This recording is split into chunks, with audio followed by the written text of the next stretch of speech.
السلام عليكم حبايبي، شلونكم؟ ان شاء الله الكل بخير. رجعت وياكم اليوم راح اسوي مقبلات.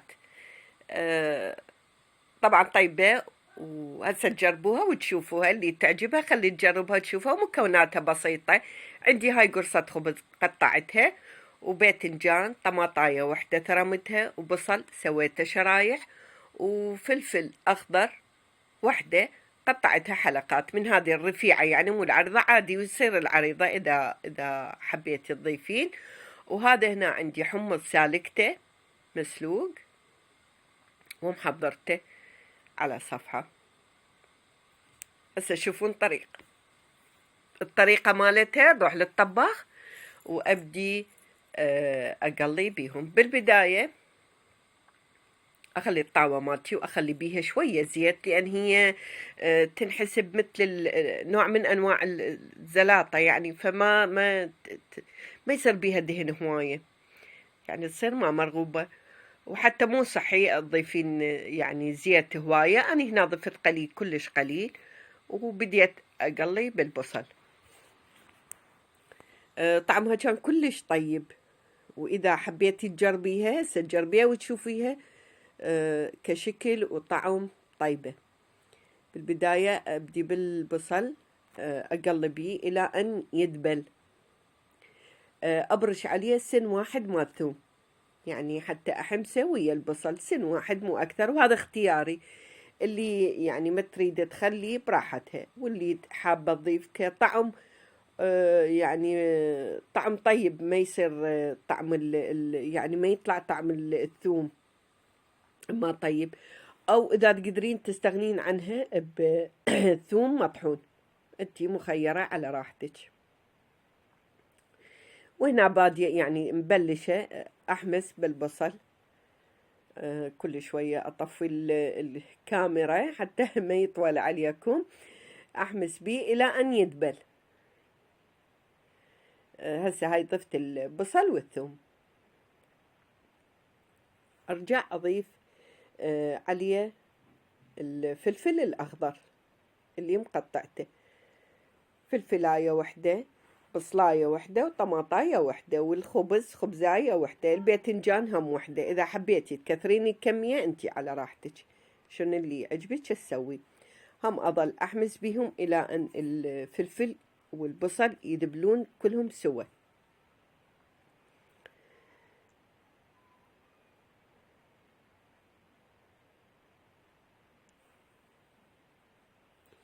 منتظرة عليهم إلى أن تذبل.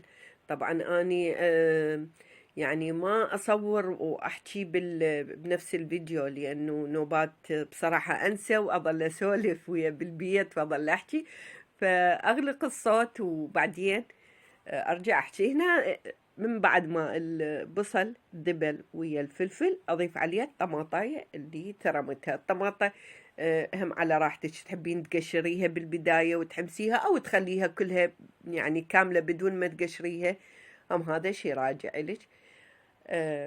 هنا أبدي أضيف عليها الملح. الباذنجان أني مملحته، الحمص من سلكته هم مملحته، فبقى عندي بس هذه الغراض ما ملحتها. وهم راح أضيف مرة ثانية ملح على الصلصة اللي راح أسويها، لأن حضيف عليها صلصة.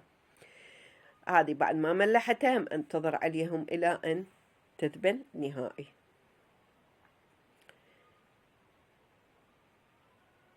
هنا انحمست وطلعت ريحتها كلش طيبة كمل. أفرخها وأرجع بنفس الطاوة مالتي أقلي الباذنجان وأقلي الخبز اللي محضرته اللي قطعته. طبعا الخبز تقدرين تعوضين عنه بالعيش السوري إذا متوفر يمك. يعني بصراحة دائما متوفر عندي، بس اليوم ما ردت أسوي هذه الزلاطة، بوعد شفت لا ما عندي. رجعت الطاوة مالتي غسلتها وخليت بيها دهن، بس هالمرة الدهن هواين لأن راح أقلي الباذنجان.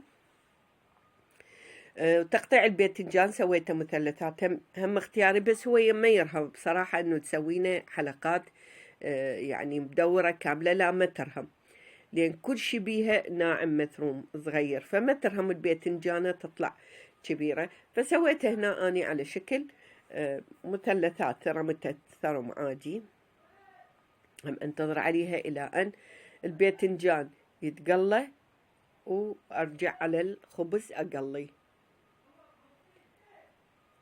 طبعا انت قبل لا تشوفين الفيديو أريد من عندك تخلي لي لايك، واللي ما مشتركة بقناتي خليه تشترك وتفعل الجرس. وبالمناسبة هواية يكتبوا لي أي فيديو دا تنزلين ما دا يوصلنا إشعار، انتو لازم تفعلون الجرس حتى يوصلكم إشعار إنه أني يعني نزلت فيديو جديد. هنا الباذنجان عندي كمل أخذه، أخلي أنا مخليه ماعون يمي وبالكنينس مال التنشيف مال المطبخ حتى أنشف شوية دهن من عنده، وأرجع وراها أبلش بالخبز.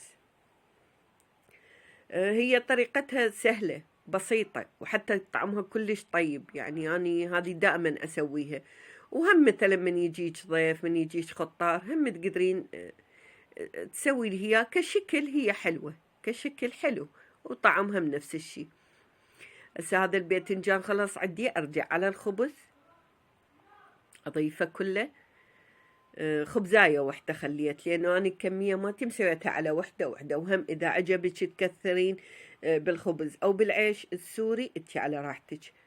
هنا مسويته أنا قطع متساوية مربعات.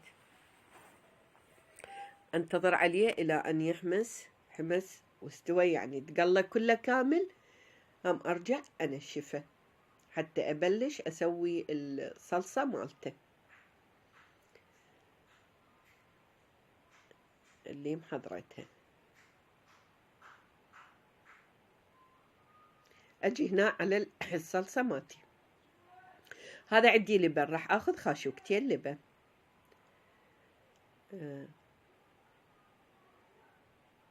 خاشوقتين لبن، وأرجع آخذ خاشوقة ونص من الراشي، خاشوقة وحدة. وهذه خليت بعد البقية نص خاشوقة، ما كثرت حتى لا تصير بطعم مرورية، يعني تصير مرة. وعاصرة هنا ليمونة وحدة، ليمونة وحدة هم راح أضيفها على الصلصة مالتي. هذني أساسيات الليمون أجي هنا أضيف دبس الرمان. هذا دبس الرمان اختياري، اللي ضفته تقريبا قد خاشوقة وحدة أو نص، اختياري، تريدين تضيفيه تريدين لا، أنت على راحتك. وأرجع أضيف الملح، وأضيف شوية فلفل أسود. هاي الملح ضفته، وهذا الفلفل الأسود شوية ضفت مو هواية. وأبدي أخلطهم حتى أضيف بقية الغراض، أخلطه كل زين إلى أن هاي تشوفوا إلى أن اللبن نفسه يعني ما بقت من عنده فصوص. هسه أبدي هنا عندي كاسة أنا محضرتها، أنزل الباذنجان اللي قليته، تشوفون الدهن اللي طلع من عنده، هاي الباذنجان. وأرجع أضيف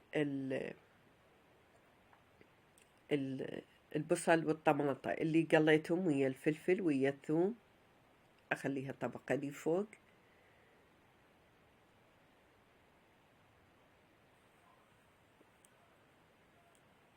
وأضيف التوست اللي قليته، يصير هم توست تقلينه إذا هذني ما عندك،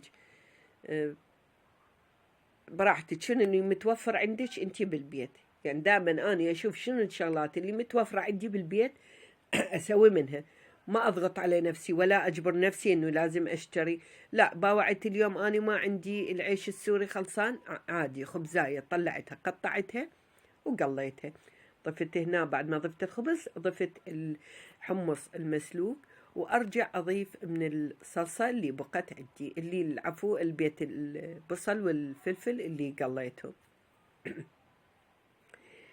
هذا هسه أجي على الصلصة أضيف كمية بسيطة، ما يعني أنقعها كلش، حتى يبقى الخبز على قرمشته، على القرمشة اللي موجودة بيه، ما راح أضيف هواية. وأخليها يعني هي يم الكاسة، اللي يحب يضيف بعد أكثر براحته. هذا كان هاي ضفت الخبز اللي بقى عندي، لأنه بصراحة عندي الولد يحبوه ويا هذه الزلاطة اللي دائما أسوي لهم إياه.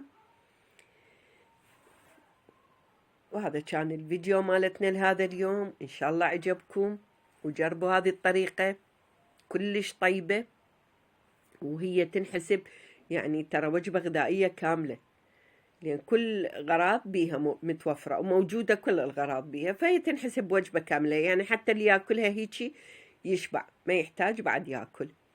هذا الفيديو مال اليوم إن شاء الله عجبكم، ولا تنسوني مرة لو أرجع أقول لكم لا تنسوني باللايكات وبالتعليقات، واللي ما مشتركة بقناتي خليه تشترك وتفعل الجرس حتى أي شيء أنزله يوصل لكم، وإن شاء الله نلتقي وياكم على فيديو جديد. مع السلامة.